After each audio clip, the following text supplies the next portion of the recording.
Party అధిష్టానం వద్ద ఆయనకు మంచి పేరుంది. యువనేత దగ్గర గుడ్ పర్ఫార్మర్ అనేటువంటి పేరును కూడా సంపాదించారు ఆయన.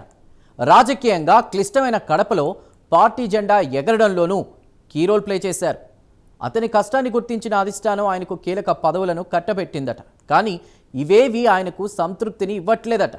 అధ్యక్ష అని పిలవాలనే కోరిక ఉన్నా కొన్ని రాజకీయ సమీకరణాలతో హైకమాండ్ ఛాన్స్ ఇవ్వట్లేదట. ఈ సాకుతో ఆయన ఒక పక్క సైకిల్పై సవారీ చేస్తూనే మరో పక్క ఫ్యాన్ రెక్కల కింద చల్లగాలి పీల్చుకునేందుకు రెడీ అయ్యారట. అసలు ఆ నేత టీడీపీలోనే కొనసాగుతున్నారా, లేక అధికార పీఠం ఎక్కేందుకు వైసీపీ గూటికి చేరేందుకు పావులు కదుపుతున్నారా? ఈ గందరగోళం వెనుక దాగి ఉన్న అసలు వాస్తవం ఏంటి? Let us watch.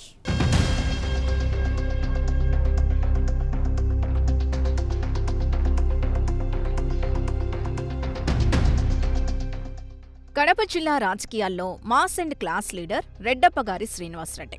ఇప్పుడెక్కడ చూసినా ఆయన పేరే వినిపిస్తోంది.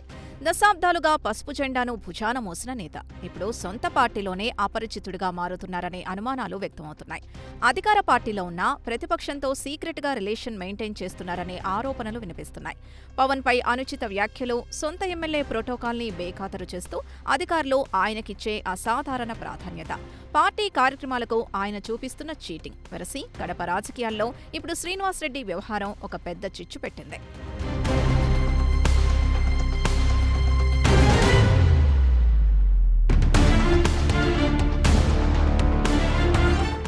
ఇప్పుడిక్కడ ప్రోటోకాల్ కంటే పవర్ పొలిటికల్ గేమే ఎక్కువగా నడుస్తోందన్న టాక్ వినిపిస్తోంది.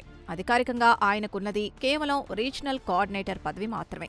కానీ క్షేత్రస్థాయిలో జరుగుతోంది చూస్తుంటే ఆయన సూపర్ ఎమ్మెల్యేగా వ్యవహరిస్తున్నారా అన్న అనుమానం కడప ప్రజల్లో బలంగా నాటుకుంటోంది. కడప ఎమ్మెల్యే మాధవిరెడ్డి పాల్గొనే ప్రతి కార్యక్రమంలో ఆయనకు దక్కుతున్న ప్రాధాన్యత చూసి అధికారులే నివ్వెరపోతున్నారు. మంత్రి స్థాయిలో ప్రోటోకాల్ దక్కించుకుంటూ ఎమ్మెల్యే పక్కన కూర్చొని ఆయన చేస్తున్న హంగామా కడప టీడీపీ శ్రేణుల్లో తీవ్ర అసహనానికి దారితీస్తోంది.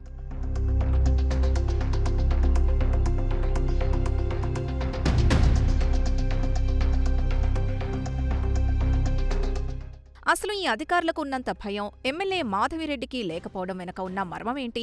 శ్రీనివాసరెడ్డి కనుసన్నల్లోనే అధికారులు నడుస్తున్నారా, లేక ఆయన దగ్గర ఉన్న ఏదైనా బ్లాక్మెయిల్ అస్త్రం వల్ల అధికారులు ఆయన్ను అతిగా గౌరవిస్తున్నారా అన్న డౌట్స్ వస్తున్నాయి.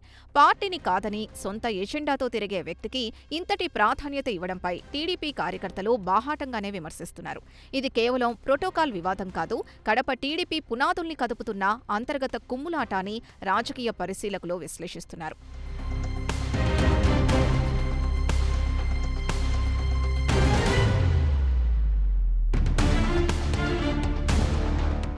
ఇక గాలి ఎటు వీస్తే అటు తిరిగే రాజకీయాల్లో శ్రీనివాసరెడ్డి అడుగులో ఇప్పుడు వైసీపీ వైపు పడుతున్నాయని స్పష్టమైన సంకేతాలు వెలువడుతున్నాయి. ఇటీవల హైదరాబాద్లోని ఒక లగ్జరీ హోటల్లో వైసీపీకి చెందిన ఒక కీలక నేతతో ఆయన జరిపిన 45 నిమిషాల భేటీ ఇప్పుడు కడప రాజకీయాల్లో చర్చకు దారితీసింది.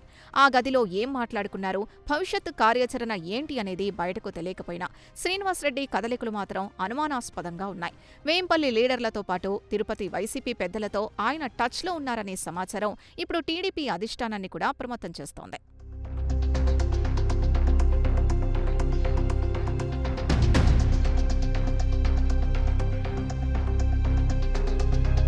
ఇక పార్టీ పట్ల అసంతృప్తితో ఉన్న ఆయన ఉన్న పదవిని అనుభవిస్తూనే మరోవైపు వైసీపీలోకి వెళ్లేందుకు శ్రీనివాసరెడ్డి గ్రౌండ్ ప్రిపేర్ చేసుకుంటున్నారనే ఊహాగానాలు వినిపిస్తున్నాయి. గతంలో టీడీపీని, ఆ పార్టీ సీనియర్లను చులకనగా మాట్లాడిన వ్యక్తి ఇప్పుడు పదవుల కోసం పార్టీ మారుతున్నారన్న ప్రచారం సెగలు పుట్టిస్తోంది.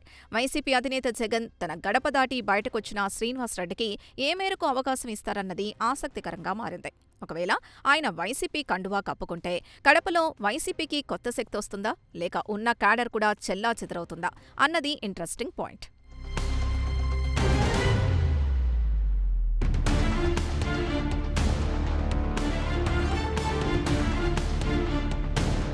ఇదిలా ఉంటే శ్రీనివాసరెడ్డి పతనానికి ఆయనే రాసుకున్న స్క్రిప్టే కారణమని అంటున్నారు. ఒకప్పుడు పార్టీ గెలుపు కోసం ప్రాణాలకు తెగించి పనిచేసిన వల్లూరు రవిశేఖర్ రెడ్డి, దుర్గాప్రసాద్, అమీర్ బాబు వంటి నేతల్ని పక్కకు పెట్టేసి తన అహంకారంతో పార్టీలో ఒంటరయ్యారు. మీడియా సమావేశాల్లో సీనియర్లెవరు, మన ముందు వాళ్లెంత అంటూ ఆయన చేసిన వ్యాఖ్యలు ఇప్పటికీ టీడీపీ కార్యకర్తల చెవుల్లో మారుమోగుతున్నాయి. అప్పట్లో ఆ మాటలకు నవ్వుకున్న వాళ్లే ఇప్పుడు ఆయన రాజకీయ పతనాన్ని చూసి ఆనందిస్తున్నారు. కడప నగరంలో టీడీపీ నిర్వహించిన బహిరంగ సభలకు డుమ్మా కొట్టడం ద్వారా తాను పార్టీకి ఎంత దూరమయ్యారో ఆయనే నిరూపించుకున్నారు. ఇప్పుడు శ్రీనివాసరెడ్డి తీరుపై అధిష్టానం కన్నెర్ర చేస్తోంది.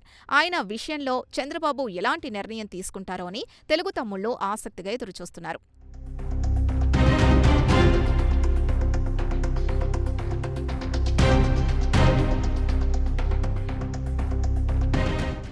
మొత్తానికి పార్టీ మారే యోచనలో ఉండే అటు వైసీపీలోనూ ఇటు టీడీపీలోనూ లేని శంకుస్థాపనలా ఆయన వ్యవహరిస్తున్న తీరు కడప రాజకీయ ముఖచిత్రాన్నే మార్చేస్తోంది.